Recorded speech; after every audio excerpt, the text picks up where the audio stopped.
একেই বলে হুজুগে বাঙালি।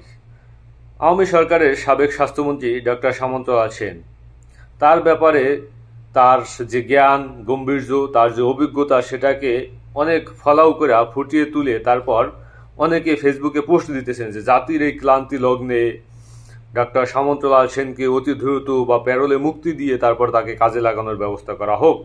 তিনি তো জাতির সূর্য সন্তান, তাকে কেন এই মুহূর্তে ব্যবহার করব না আমরা?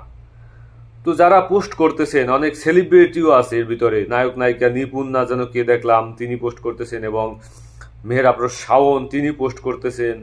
তো তারা এই যে পোস্ট করতেছেন, তারা কি আসলেই এমন কোনো নিউজ বা কোথাও দেখেছেন যে ডক্টর সামন্তলাল সেনকে গ্রেপ্তার করা হয়েছে, বা আওয়ামী সরকারের সাবেক স্বাস্থ্যমন্ত্রী ডক্টর সামন্তলাল সেন তিনি ঢাকার এক উত্তরা থেকে গ্রেপ্তার বা ওই জায়গা থেকে গ্রেপ্তার, এরকমের কি কোনো নিউজ হয়েছে?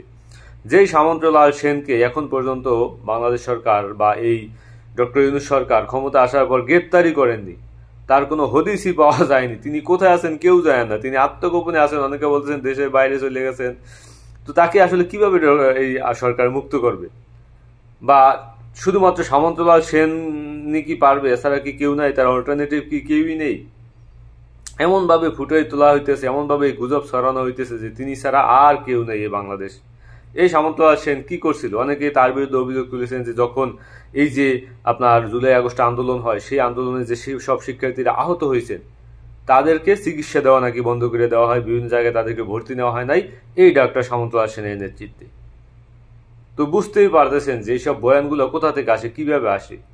তো যারা আসলে এই যে গুজবগুলো ছড়াইতেছেন তাদের কাছ থেকে তাদের কাছে আমার প্রশ্ন যে আসলে ডক্টর সামন্তলাল সেন এখন কোথায়?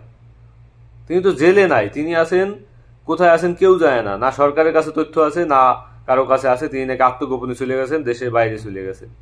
তো যারা আসলে তথ্য দিয়ে থাকেন যে ডক্টর সামন্তলাল সেনকে মুক্ত করা হোক, প্যারোলে তাকে মুক্তি দেওয়া হোক, তাহলে ডক্টর সামন্তলাল সেন কোথায় আছেন, কোন জেলখানায় আছেন, কয় নাম্বার কয়েদি তিনি, এ ব্যাপারে আপনারা তথ্য দেন। সুনির্দিষ্ট তথ্য ফুটে তুলা বা তথ্য উপত্য দিয়া তারপর বলেন যে তিনি অমুক জেলখানায় আছেন, অমুক নাম্বার কয়েদি, তাকে সেখান থেকে মুক্তি দেওয়া হোক। যাকে সরকার গ্রেপ্তারই করলো না এখন পর্যন্ত, বা সাবেক স্বাস্থ্যমন্ত্রী, তাকে গ্রেপ্তার করা হলে তো অবশ্যই নিউজ হবে, হেডলাইন হবে পেপার পত্রিকায়। কোথাও কি আছে? তো এই যে একটা গুজব ছড়াই দান, সুযোগে সদ্ব্যবহার করিয়া নিজের বিবেককে কাজে লাগানো, যে তথ্যটা দিতেছেন সেটাকে আদৌ মানে সত্য না মিথ্যা, এ ব্যাপারে আমাদের সচেতন হওয়া উচিত।